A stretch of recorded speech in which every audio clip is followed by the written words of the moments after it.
One of the greatest blessings of Allah subhanahu wa ta'ala is that He revealed the Holy Quran upon our blessed Prophet Muhammad sallallahu alaihi wasallam.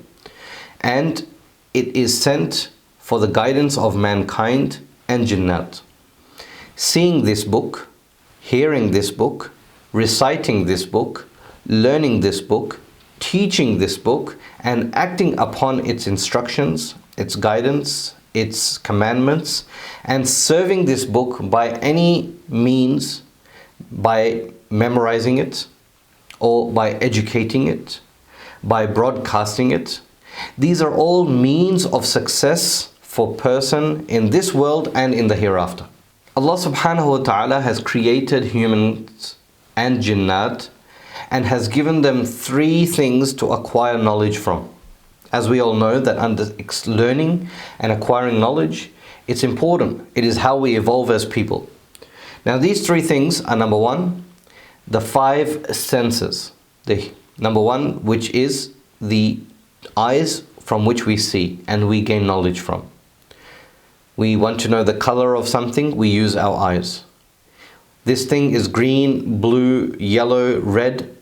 We only learned that because we used the capability which Allah subhanahu wa ta'ala has given to us through our eyes, and we understood what color is.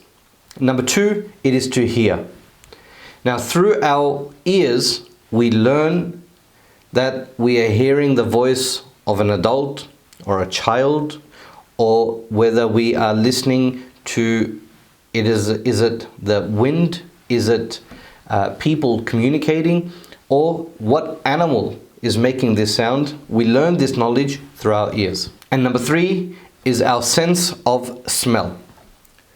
If we want to smell something, whether it's fresh or it's off or it's rotten, the only way we'll know is if we use the capability of our nose. Our fourth source of knowledge is our tongue, from which we communicate.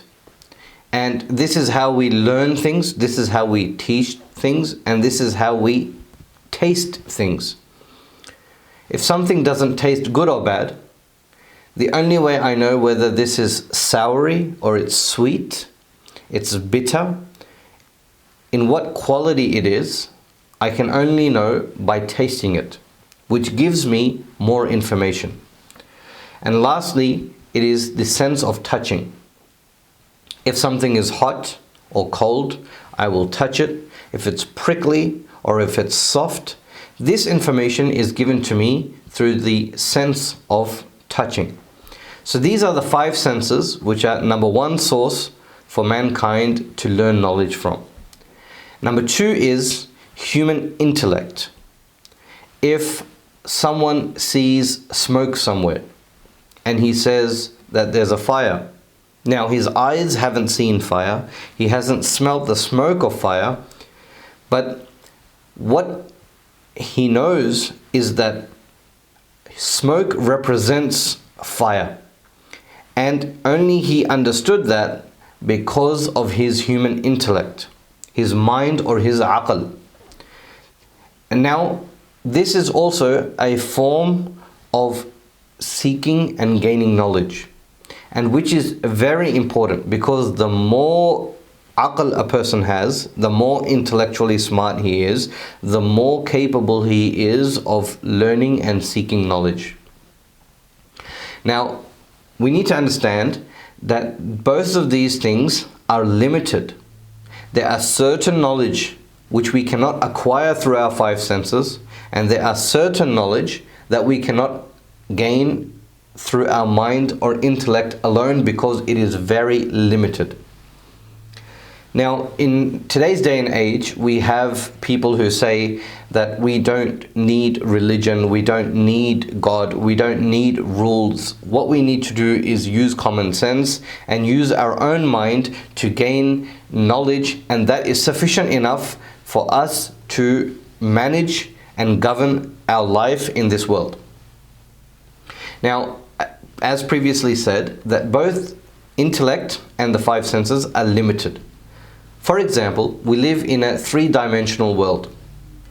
What is 4 dimension and 5 dimensions? We don't understand, because mentally we are not capable of comprehending it. There are certain sciences, there are certain knowledge that we gain our human mind is incapable of comprehending, because as human beings we mentally are always evolving, we're always learning. A child cannot understand the concept of business who's just a year old. 1-year-old child is not capable of understand certain terminologies, understanding how a business is governed, and he doesn't understand the science behind things. And it's not because the information which we are giving to this child is incorrect, rather it's because mentally this child is incapable of processing this knowledge at this very stage, until this child evolves and educates and develops more and more shu'ur, more and more aql. The reason I say this is because the third source of knowledge, is to gain knowledge through wahi, which is divine revelation from Allah subhanahu wa ta'ala.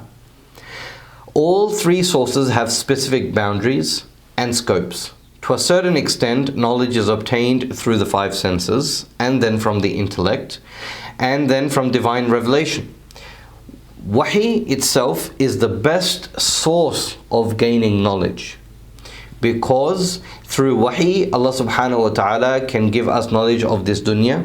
He also gives us knowledge of the hereafter, and He also gives us the knowledge of why.